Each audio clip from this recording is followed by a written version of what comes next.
So, Dr. Tawarat, we traveled to Palui from Surat Thani by speedboat, and for me, that is the most adventurous boat trip I have ever been through. We gone to very rough sea. Some moment I feel very Lucky to be alive. lucky. I was wonder whether the boat will collapse. So I'm curious why, and it's only about 20, less than 20 kilometers from the mainland. So why Palui is being chosen? Well, Is being chosen. Sorry. yeah, this has to be dated back 4 years ago when we decided to use the renewable energy as the backbone for development in the island. My department has doing some survey, and we found out that in Thailand itself we have 900 islands, more than 900 islands. And within these 900 islands, there are 25 big islands. Big island would mean some island that people live in it. There are some inhabitants and big enough to self-sustain in terms of food production, water production, for example. Out of these 25 islands, 22 islands is already been connected by submarine cables of Provincial Electricity Authority or PEA, such as Samui Island, Samet Island, Phuket Island, Got Chang, for example. The big one. The big one, the 22 biggest one has been connected. So there are only 3 left. One of them is Palui Island. The other 2 are within the Ang Thong Marine National Park as well. But this other 2 islands is the Watalap and Nok Plau Island. The area totally occupied by the national park, so there are no private home there. So Palui is the only one that left over to be developed in terms of infrastructure development. So we choose Palui to be a prime example. And when we do a primary survey, when we first visited the island, we found out that there are more people live in the island than it registered, because it never been, it's one of the islands that nobody visited before. So it used to be registered that only a few households that live in this island, but actually there are 500. So and there are needs for infrastructure development, especially fresh water. So after a few rounds of screening, we think that Palui would be the most appropriate one. Palui is probably one of the most distances island that still doesn't have electricity from the mainland. So the distance from the mainland, about 18 kilometers, is still within a good reach that we could do something. Okay.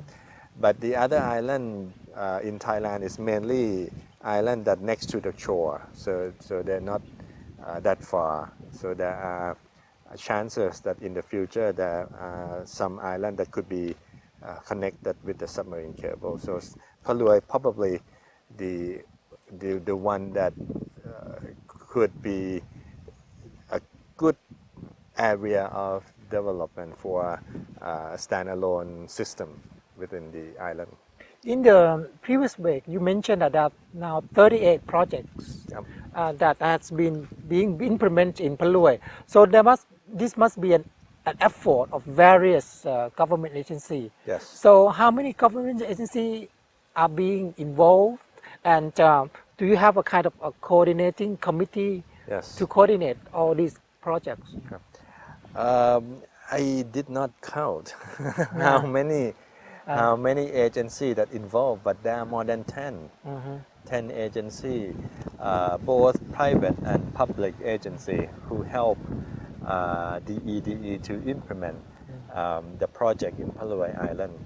And we have established the coordinating committee chaired by our Director General to become, the coordinator platform for implementation of the project. And the EDE becomes, the maestro, the concerted maestro for arranging the project to be implemented one by one. We've been lucky to have good friends from private sector to help in terms of the CSR project to be implemented. Some project in the island. Just to name a few. For example, Bangchak Petroleum, which is one of the organizations under Ministry of Energy, help us in terms of the groundwater drillings and piping system. The Electricity Generating Authority of Thailand, or EGAT, helping us with a few projects of tree planting, mangrove plantations, and some others. The ECO company, or Electricity Generating Company, which is a subsidiary of EGAT, also helping us in terms of a new building, a visitor center that we have visited, situated in the Pะลวย school. So there are a few projects that we've been helped. But there are also some projects that the EDE carry on the project by ourselves. For example, the installation of most of the solar panels, the installation of the solar and wind facilities that are done by us. You can imagine that you visit this island in the very near future and you can use electricity, but you see no electrical cable at all. So because the electricity of each household will be generated by the wind turbine combined with solar panel. Yeah.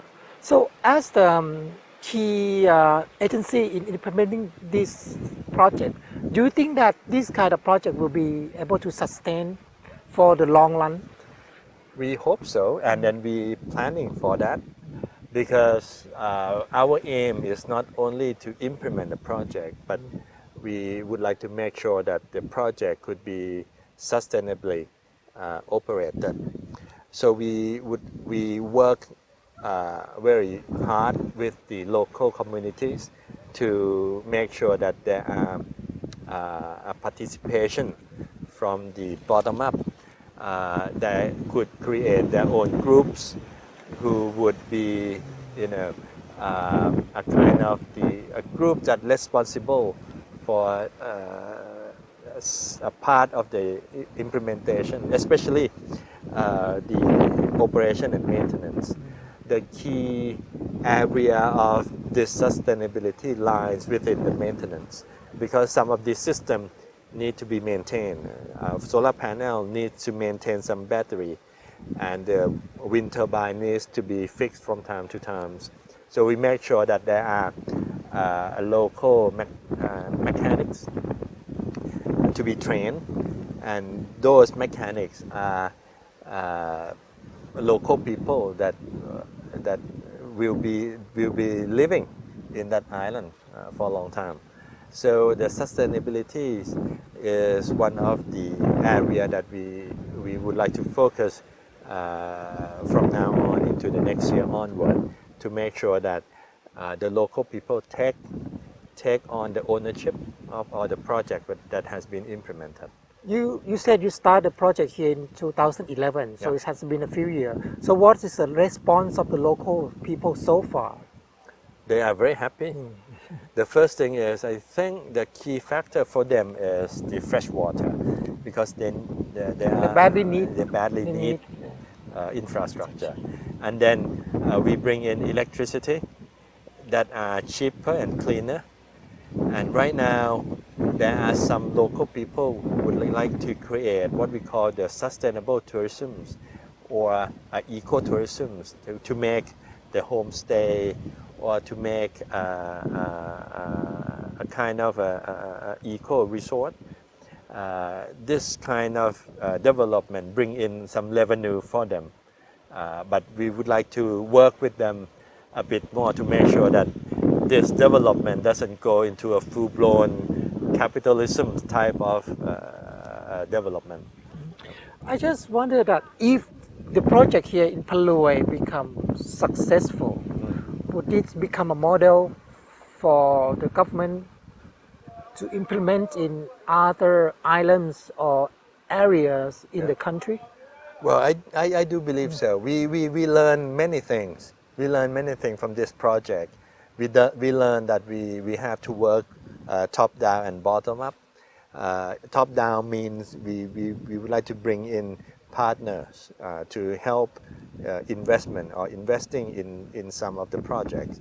And we would like to work from the bottom up to make sure that there are a fully respond participation from the local people. So this types of development also a learning lesson for my office, for my staff, to learn how to implement a project like this. Because in Thailand we are very advanced citizen. Doing a project right now needs a good public participation processes. Today, I would like to thank Dr. Tawarat Sudwood very much for his information. This is very informative and it's a very interesting project in พะลวย We believe that we will have Dr. Tawarat back to our program here again very soon. Very welcome. ขอบคุณมากนะครับ ขอบคุณครับยินดีครับสวัสดีครับ